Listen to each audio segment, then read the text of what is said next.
Let's mic CM साहब। महाराष्ट्र के मुख्यमंत्री देवेंद्र फडणवीस ने कहा है कि राज्य में फिल्म उद्योग के लिए अनुकूल माहौल और मजबूत इकोसिस्टम मौजूद है, जिसे देश या दुनिया में किसी दूसरी जगह उसी पैमाने पर खड़ा करना आसान नहीं है। मुख्यमंत्री ने कहा है कि जब देश में वस्तु एवं सेवा कर यानी जीएसटी लागू किया गया था, उस समय महाराष्ट्र एकमात्र राज्य था जिसने मनोरंजन कर को जीएसटी में समाहित कर दिया था। उन्होंने कहा है कि महाराष्ट्र में अलग से मनोरंजन कर नहीं लिया जाता, इसलिए राज्य में आने वाली सभी फिल्में मनोरंजन कर से मुक्त है। को हमने पहले से टैक्स फ्री करके रखा है। महाराष्ट्र में जिस समय जीएसटी लागू हुआ उस समय ये एक ही स्टेट था जिसने एंटरटेनमेंट टैक्स सब्स्यूम कर दिया। अब महाराष्ट्र में कोई एंटरटेनमेंट टैक्स हम लेते ही नहीं, इसलिए आज जितनी फिल्में आती है वो सारी की सारी फिल्में एंटरटेनमेंट टैक्स से फ्री है। देवेंद्र जी, दूसरे राज्यों में जिस तरीके से फिल्म सिटी को जिस तरीके से दूसरे राज्यों में अलग अलग अट्रैक्शन देने की कोशिश हो रही है, आज फिल्म सिटी में आए हैं, इसे कैसे देखें? क्या मुंबई की फिल्म सिटी दूसरी जगह ट्रांसफर हो सकती है क्या? दूसरा, वेब्स को लेकर के जो एमओयू साइन हुए उसका यहाँ पर किस तरीके से इम्प्लीमेंटेशन शुरू हुआ है? जैसे दुनिया में या भारत में दूसरी मुंबई तैयार नहीं हो सकती, वैसे ही फिल्म की इकोसिस्टम ये मुंबई के बाहर दूसरी जगह इस पैमाने पर खड़ी नहीं हो सकती। मुंबई एक नेचुरल इकोसिस्टम है। अलग अलग राज्य भी अगर प्रयास करेंगे, उनका कुछ काम होता है तो हमको उसमें कोई दुख नहीं है, पर यह समझना गलत होगा कि मुंबई से इकोसिस्टम चली जाएगी, तो नहीं होने वाला है। और हम लोगों ने तो अब ये तय किया है कि ये जो सिटी है। जम्मू कश्मीर के मुख्यमंत्री उमर अब्दुल्ला ने राजौरी के बाढ़ प्रभावित इलाकों का दौरा करते हुए कहा है कि आपदा के बाद प्रशासन की पहली प्राथमिकता लोगों की जान बचाना और जनहानि को कम करना था। मुख्यमंत्री ने कहा कि 19 तारीख को बने हालात के दौरान राजौरी जिले में 4 लोगों की जान गई, जिसका उन्हें दुख है। उन्होंने कहा है कि प्रशासन की ओर से समय पर किए गए इंतजामों की वजह से नुकसान को काफी हद तक सीमित किया जा सका। को जो हालात बने, हमारी पहली जिम्मेदारी थी कि जानी नुकसान जो है वो कम से कम हो। इस जिले में 4 कीमती जानें गईं, उसका हमें बेहद अफसोस है, लेकिन अगर इंतजामिया की तरफ से वो तमाम इकदामात नहीं उठाए गए होते जो रातों रात डीसी साहब और एसएसपी साहब ने उठाए थे ऑनरेबल एमएलए साहिबान के साथ, शायद ये नंबर और ज्यादा बढ़ जाता है। फिर हम रिकवरी पे आए कि जो लोग लापता हैं उनको हम ढूंढ के निकालें। अब रिहैबिलिटेशन और रिकंस्ट्रक्शन की बात आ रही है। जहां जहां नुकसान हुआ है उसको दुरुस्त करने की जरूरत है। टेम्पररी रेस्टोरेशन, उसके बाद परमानेंट। बिजली के सप्लाई को लगभग 100% रिस्टोर किया गया है। दिल्ली की मुख्यमंत्री रेखा गुप्ता ने पूर्व विदेश मंत्री और वरिष्ठ भाजपा नेता सुषमा स्वराज की पुण्यतिथि पर उन्हें श्रद्धांजलि दी। रेखा गुप्ता ने कहा है कि सुषमा स्वराज हम सभी के लिए एक आदर्श और बेहद सम्माननीय नेता रही है। उन्होंने कहा है कि उनकी पुण्यतिथि के अवसर पर वह उनकी पुण्य आत्मा के चरणों में पुष्पांजलि अर्पित करती है। मुख्यमंत्री ने ईश्वर से प्रार्थना की है कि सुषमा स्वराज द्वारा दिखाया गया कर्तव्य बोध और समाज सेवा का मार्ग हमेशा लोगों को प्रेरित करता रहे। सुषमा स्वराज जी हम सबके लिए बहुत ही आदरणीय आदर्श नेता रही हैं और हमेशा रहेंगी। आज उनकी पुण्यतिथि के अवसर पर मैं पुण्य आत्मा के चरणों में पुष्पांजलि अर्पित करते हुए यही ईश्वर से प्रार्थना करती हूँ कि उनके दिखाया हुआ कर्तव्य बोध, उनका दिखाया हुआ समाज सेवा का मार्गदर्शन सदैव हमें प्रेरित करता रहे। उत्तर प्रदेश के मुख्यमंत्री योगी आदित्यनाथ ने उत्तर प्रदेश घुमंतु विकास बोर्ड के गठन के बाद विमुक्त घुमंतु और अर्ध घुमंतु जातियों के प्रतिनिधियों के लिए आयोजित आभार कार्यक्रम में हिस्सा लिया। इस दौरान प्रतिनिधियों ने घुमंतु समुदायों के विकास और कल्याण के लिए बोर्ड के गठन को लेकर मुख्यमंत्री का आभार व्यक्त किया। कार्यक्रम में समुदायों से जुड़े मुद्दों और उनके उत्थान के लिए किए जा रहे प्रयासों पर चर्चा की गई।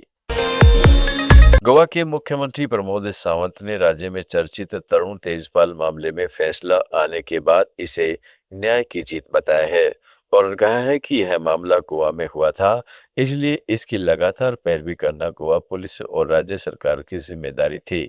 राज्य सरकार ने पूरे मामले का लगातार फॉलोअप किया, जिसके बाद आज फैसला आया। साथ ही उन्होंने पीड़िता के साहस को भी नमन किया। तरुण तेजपाल की जो केस के आज गोवा ब्रांच बॉम्बे हाईकोर्ट ने जो आज निकाल दिया है, तरुण तेजपाल जी को कन्विक्शन हुआ है, इसके लिए मैं सबसे पहले ये न्याय देवता की जीत है। ये केस यानी गोवा की इस भूमि में हुई थी, इसके लिए यानी कंटिन्यूसली फॉलोअप करना यानी गोवा सरकार, गोवा पुलिस और डायरेक्टर ऑफ प्रोसिक्यूशन इनका काम था और हमारी सरकार ने कंटिन्यूसली इस केस का फॉलोअप किया और आज उसका अंतिम निर्णय आज मिला और तरुण तेजपाल को कन्विक्शन हुआ। उसमें युवती का साहस को भी मैं नमन करता हूं। कंटिन्यूसली उसने फॉलोअप किया, वो कंटिन्यूसली यानी कोर्ट में आती रही, इसलिए भी मैं सही में उसको सैल्यूट करता हूं। गोवा सरकार हमेशा के लिए यानी महिलाओं को न्याय देने के लिए, महिलाओं को हक मिलाने के लिए हमेशा के लिए उनके साथ में रहती है। इसीलिए यानी नीचे वाले कोर्ट में उसको राहत मिली थी, लेकिन हमने कंटिन्यूसली फॉलोअप करते हुए केस हाईकोर्ट ने फॉलोअप किया और आज उसका सही निकाल आज मिला। इसीलिए जो गोवा पुलिस कह रही थी जिस केस के लिए उसको तब अरेस्ट हो चुकी थी वो सही था, यही आज से सिद्ध होता है। फिर एक बार मैं गोवा ब्रांच बॉम्बे हाईकोर्ट और डायरेक्टर प्रोसिक्यूशन और पुलिस इनके लिए मैं उनका अभिनंदन करता हूँ। Thank you.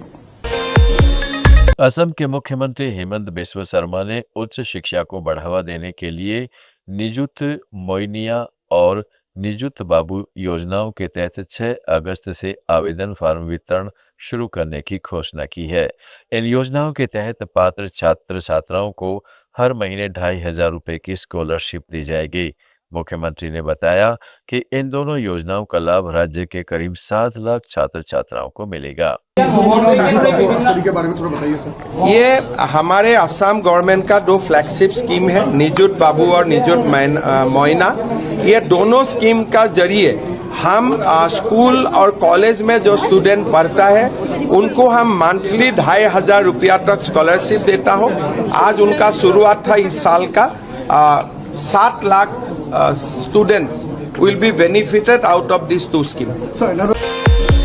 पश्चिम बंगाल के मुख्यमंत्री शुभेंदु अधिकारी ने कोलकाता के मिलन मेला ग्राउंड में टेक्सटाइल एक्सपो के उद्घाटन में कहा है कि राज्य के टेक्सटाइल उद्योग का कच्चा माल सूरत से आता है। उन्होंने दावा किया कि श्यामा प्रसाद मुखर्जी के प्रयासों से ही पश्चिम बंगाल का गठन हुआ, वरना राज्य की स्थिति आज बांग्लादेश जैसी होती। एक बड़ा काम है, इसमें आपका बिजनेस भी स्ट्रांग होगा, इसका साथ बहुत सारा लोग जुड़ा हुआ है। जैसे रॉ मटेरियल सूरत से आ रहा है, वहाँ का जो रॉ मटेरियल जो करता है उनका भी फायदा होगा, वो भी देश के नागरिक। जो पहले मुख्यमंत्री थी उन्होंने तो सूरत का नाम सुनते ही बोल देता है वो तो बाहर ही है, वो तो ये देखिए देश है, सूरत का फायदा होगा इसमें। आई एम प्राउड इंडियन, मेरा गर्व करना चाहिए। कलकत्ता का फायदा होगा तो गुजरात का लोग को भी, ये तो हमारी देश है। इसलिए तो डॉक्टर श्यामा प्रसाद मुखर्जी ने हम लोग को पाकिस्तान से बचाया और 1947 20 जून पश्चिम बंगाल का फॉर्मेशन कर दिया। नहीं तो हम लोग का हालत आज बांग्लादेश का जैसे हुआ है, वो हालत में हम लोग को गुजरना पड़ता था। इसलिए वहाँ का रॉ मटेरियल से लेकर यहाँ का जो आर्टिजन है, यहाँ जो कारीगर है, उसका साथ जो बहुत सारा लोग, ट्रांसपोर्टेशन से लेकर एक चेन चलता है, पूरा बिजनेस चेन, सब पश्चिम बंगाल का लोग उसका फायदा मिलता है। दोस्तों, सीएम साहब में आज इतना ही। जुड़े रहें लेट्स माइक के साथ। आप सुन रहे थे let's mind more than radio. Follow कीजिए हम